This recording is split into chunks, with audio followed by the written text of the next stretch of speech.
And she, of course, doesn't think that she can do it because she's never cast a spell like this before. But Shierke encourages her and says, don't worry, it's an ideal first spell for a new magic user to cast. And you will be the ship's key defense. And with everyone in the ship and crew ready, Shierke and Farnace synchronize their rhythms and project out above their bodies, while Farnace says, I am a mage. I am the key defense.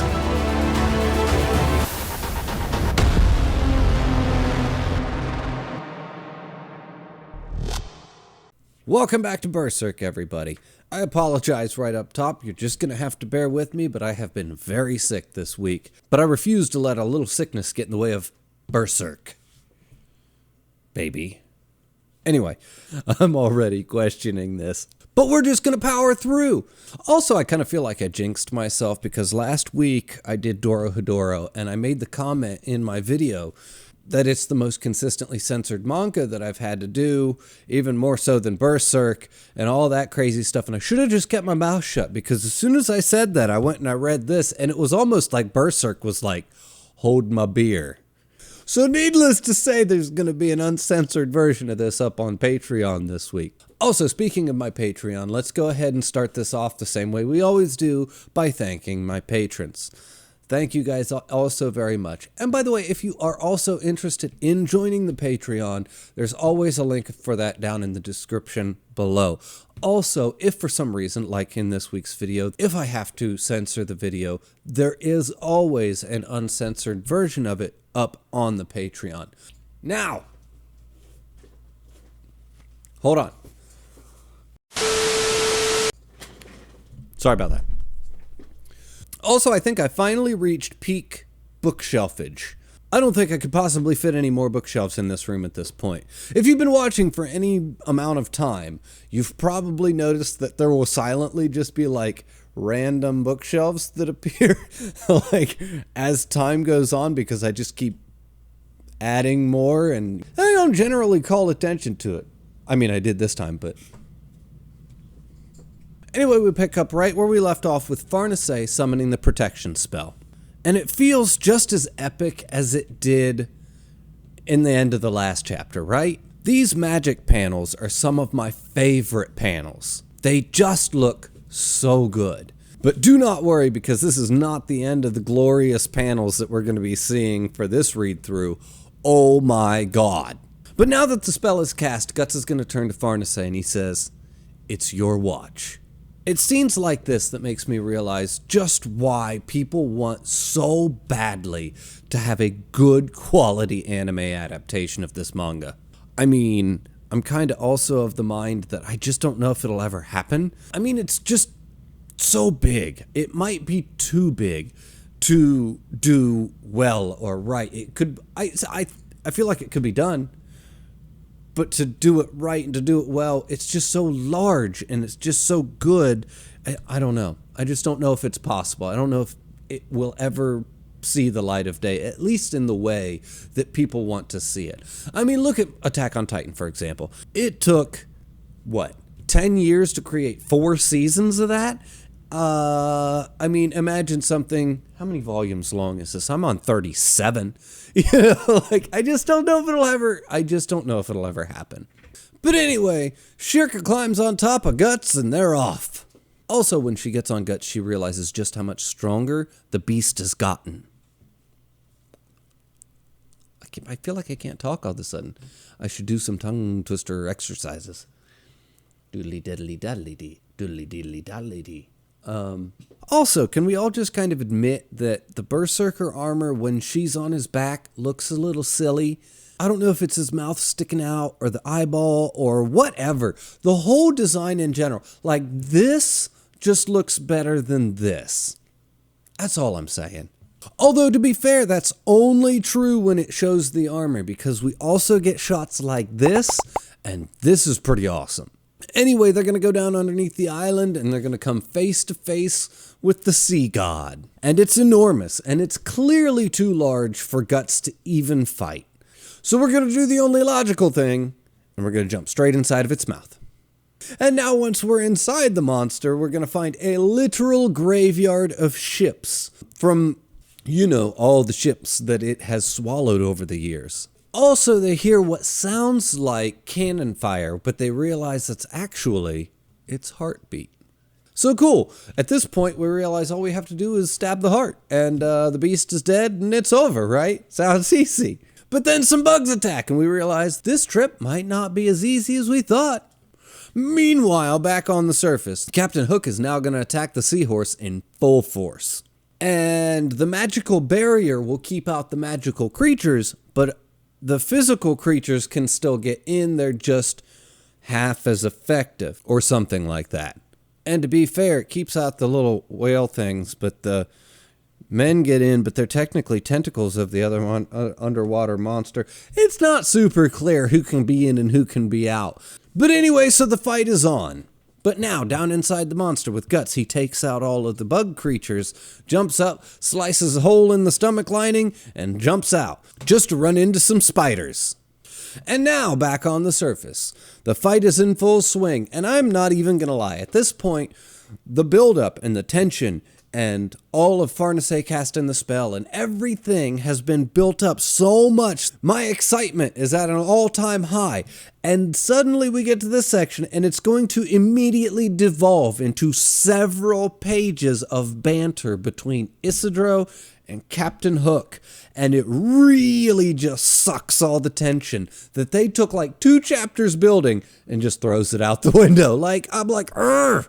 And don't worry, because in the end it's going to pull through, and this read-through for me is actually going to give me one of the hardest hitting scenes that I've read in a very long time in Berserk. And don't worry, we'll get there. But this little chunk here really felt like a letdown. But anyway, it all ends with the Little Mermaid firebombing the pirate ship, and they have to run away. Now, back inside the beast, Guts comes face to face with the beast's heart.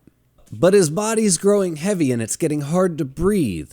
And just then he's attacked by monsters. When suddenly half the island is destroyed when the sea monster bursts out of it. Which in turn causes a tidal wave, and then the tidal wave is going to hit the ship, which knocks Isidro overboard. And Isma, being a natural swimmer, jumps in to save him. But as good as she is, the monsters are faster. When she hears a whisper of voices. Say it. Say the name. Say the name you know not, your one and only true name. My true name?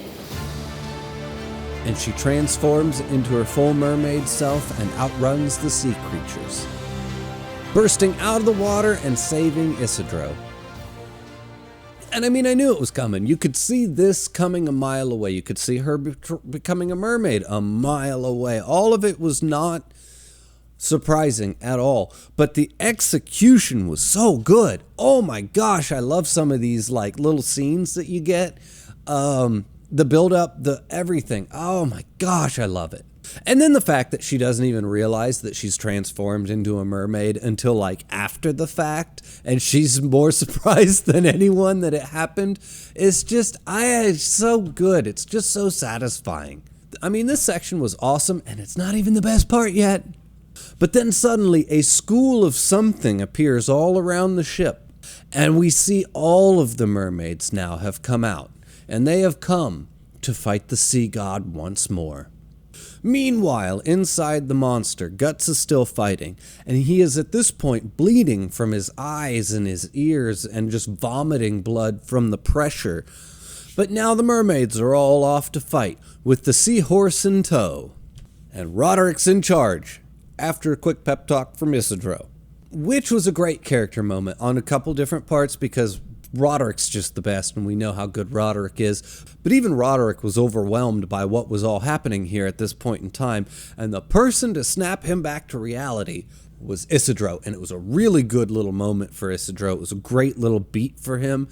And it's nice to get these little character beats for Isidro because I don't get too many nice things to say about him, but this was a great beat, a great moment, and it was a great little spotlight for him to really kind of pull Roderick back to reality there for us. Good for you, Isidro. You needed a little bit of saving after that Captain Hook scene you just had. Also, we need to pause here for a minute. It's a sad day for Berserk. because I have officially run out of books to read. And we now have to switch to reading digital versions of this manga. Hold on.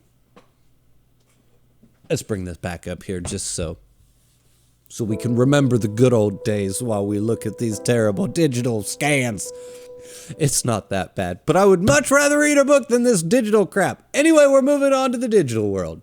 Anyway, this chapter begins with Isma finally being reunited with her mother. And all of the mermaids are going to go out and begin to fight the sea god. Meanwhile, inside the sea god, Guts is still fighting when Shierke's going to realize that outside, now she really can hear cannon fire.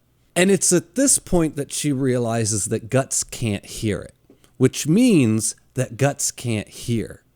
And then Guts asks, are there any little fish left? And then she realizes he can't see either. So at this point, Guts literally cannot see and cannot hear anything.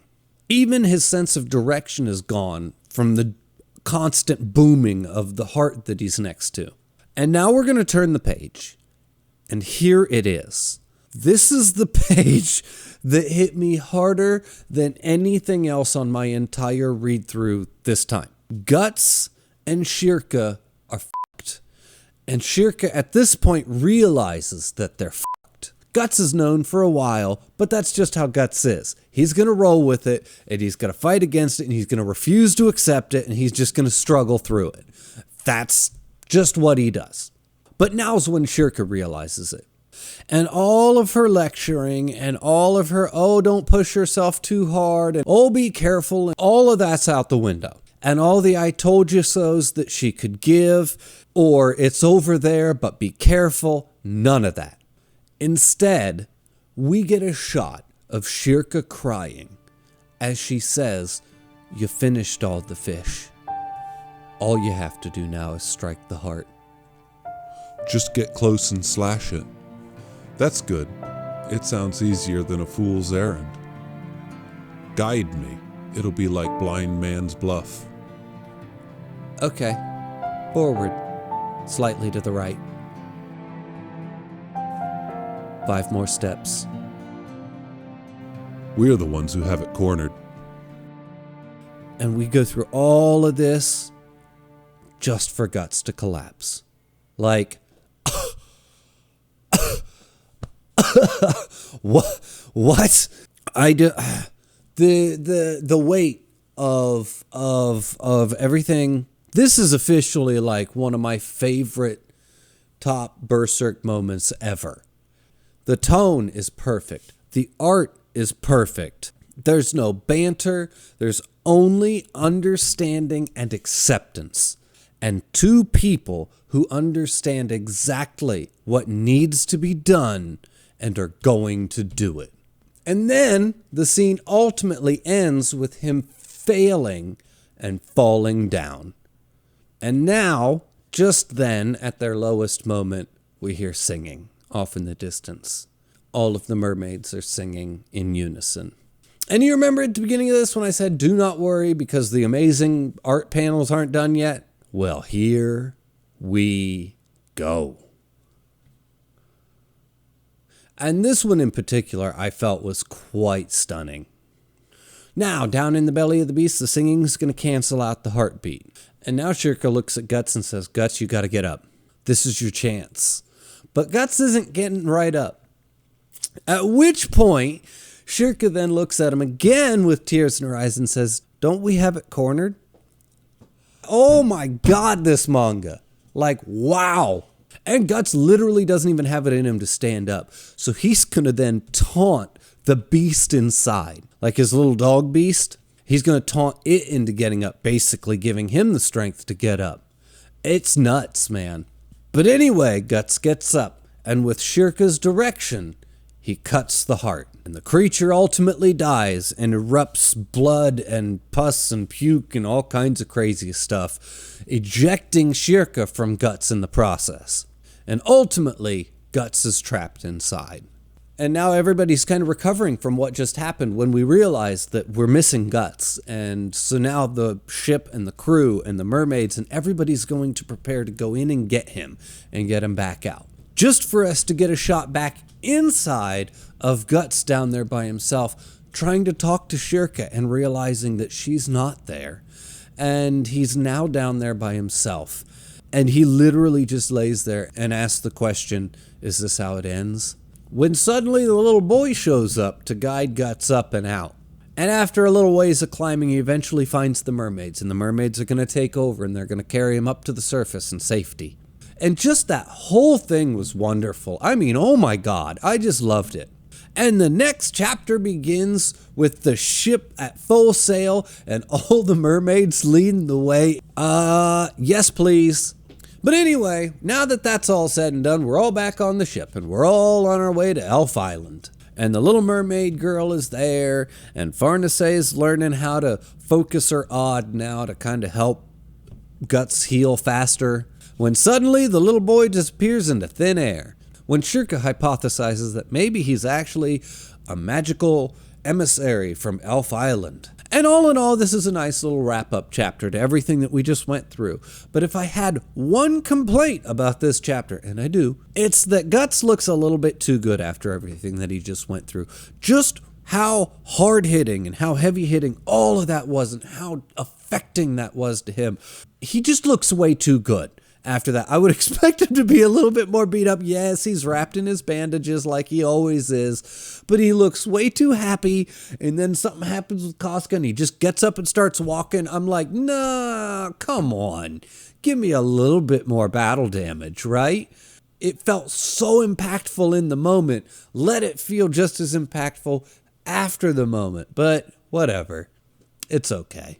All that aside, it does end up finishing out on a note I did love, which was Guts laying there with Skull Knight's words echoing in his head, about the armor and the consequences of using it and what happens to you every single time you use it. And he's as defiant as ever, thinking, well, I can avoid those consequences because of one justification or another. When suddenly he remembers your wish might not be her wish. And all of his thoughts just kind of come crumbling down around him, just for him to ultimately go to vow, I don't know, vengeance on Griffith or something. And then look out the window and see the little boy in front of the moon. The ending was pretty pitch perfect, a few nitpicks aside. And I like this section. I really, really like this section. The last section and this section were great. For an opening to an arc, like I said the last time, wow, what an opening. From the whole this to that. Pirates a little, okay, so the pirates could be a little silly at times. Isidro and Captain Hook didn't really care for their banter. But God, geez, Lord Almighty, this was good. That section inside the belly of the beast, when Guts lost his sight and hearing, and Shierke just kind of walking him through it. No judgment, no banter, no pushback, no nothing. Just oh my God, I don't even know how to put it into words. It hit so hard. I loved every second of reading that. I don't know. One of the best things I've read, one of the hardest hitting things I've read in this entire, I don't want to say in the entire manga, one of the hardest hitting things I've read in a while. Anyway, I've gone back and forth on this one a lot. I was going to bring back the 8.75 number just because I didn't know if it was good enough for a 9.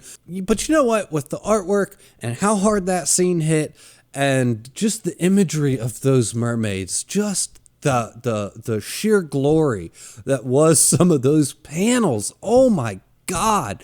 I'm going to go ahead and I'm just going to give this little section a 9 just because I really enjoyed it. Like a lot. Anyway, as always, the link for the Discord's down in the description below. The link for my Patreon's down in the description below.